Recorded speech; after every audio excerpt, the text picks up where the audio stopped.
दोस्तों ये वीडियो मुकम्मल देखें और कमेंट्स का इजहार जरूर कीजिएगा अगर बात अच्छी लगे और समझ आ जाए तो। मेरा दही खाने का बहुत मन है, अगर घर पर है तो थोड़ी सी दे दो। पापा जी दही तो खत्म हो गई, आप कल खा लेना।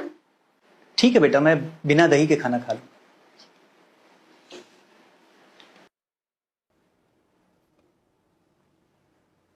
अंशुल बेटा, आज तुम इतनी जल्दी घर पर? तुम्हारी तबीयत तो ठीक है? जी पापा, मेरी तबीयत बिल्कुल ठीक है। एक्चुअली आज क्लाइंट से मीटिंग अपने एरिया में थी, इसलिए मैंने प्रिया को पहले ही फोन कर दिया था कि आज लंच घर पर ही करूंगा। अच्छा बेटा, तुम आराम से खाना खाओ, मैं अपने कमरे में थोड़ी देर आराम कर लेता हूँ। जी ठीक है पापा। मैं आपके लिए खाना लगाती हूँ, आप तब तक फ्रेश हो जाइए। ठीक है।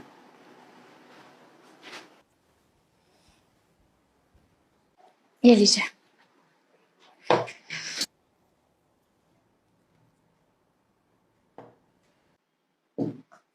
क्या हुआ अंशुल, आप दही नहीं खा रहे? नहीं, मेरा गला थोड़ा खराब है इसलिए खटाई अवॉइड कर रहा हूँ।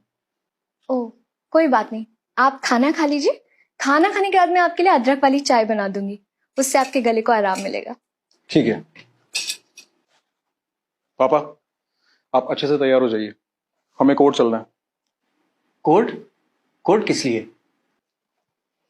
पापा, आप शोभा आंटी को तो जानते ही हैं, उनके हस्बैंड की डेथ हुए कई साल हो चुके हैं। मैंने उनसे बात कर ली है और वो भी आपसे शादी करने के लिए तैयार हैं।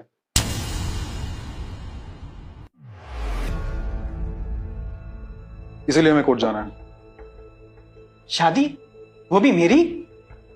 अंशुल आप क्या मजाक कर रहे हैं? मैं मजाक नहीं कर रहा, मैं बिल्कुल सीरियस हूं। आज ही पापा की शादी है। अंशुल आपका दिमाग तो ठीक है ना? पापा इस उम्र में शादी करेंगे? उनकी नाते पोते खिलाने की उम्र है, ना कि शादी करने की।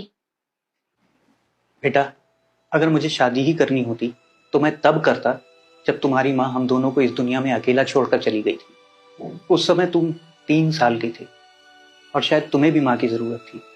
लेकिन बेटा, मुझे यही डर था कि जो तुम्हारी माँ बनकर इस घर में आएगी वो तुम्हें माँ का प्यार दे भी पाएगी या नहीं। जब मैंने उस वक्त शादी नहीं की तो अब क्यों करूंगा?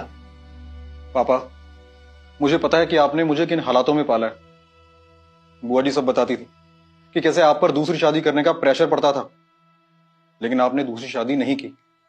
आपने खुद मुझे खाना बना के खिलाया, मुझे पढ़ाया लिखाया और अपना बिजनेस मुझे संभालने के लिए दिया। और मेरी शादी प्रिया से करवाई ताकि वो इस घर का अच्छे से ख्याल रख सके। सही कहा बेटा तुमने, और सब कुछ अच्छे से चल तो रहा है, और फिर ये अचानक मेरी शादी की बात कहां से आ गई? हाँ अंशुल, आखिर हो क्या गया है? मैं इन्हें अपने पापा जी जैसा मान सम्मान देती हूँ। हाँ प्रिया, मैं जानता हूं कि तुम पापा को कितना सम्मान देती हो, इसलिए मैंने डिसाइड किया है कि हम किराए के मकान में शिफ्ट होंगे और मैं ऑफिस से हर month as an employ monthly salary लिया करूंगा। आखिर तुम्हें हो क्या गया है? तुम ऐसी बहकी बहकी बातें क्यों कर रहे हो? प्रिया, मैं बिल्कुल ठीक हूं, मुझे कुछ नहीं हुआ है। जब पापा ने तमाम उम्र मेरी सुख सुविधाओं का इंतजाम करने में लगा दी, मेरा भी तो फर्ज बनता है कि मैं अपने पापा का ख्याल रखूं। पापा की बराबरी तो मैं 7 जन्म तक नहीं कर सकता, उनका कर्ज मैं इस जन्म में तो क्या कभी भी नहीं चुका पाऊंगा। प्रिया, अच्छा बेटा होने का फर्ज मैं अच्छे से निभा पाऊंगा या नहीं ये तो मुझे पता नहीं, लेकिन मैं अपने पापा के लिए इतना तो कर सकता हूं कि उनके लिए एक कटोरी दही का इंतजाम तो कर दूं।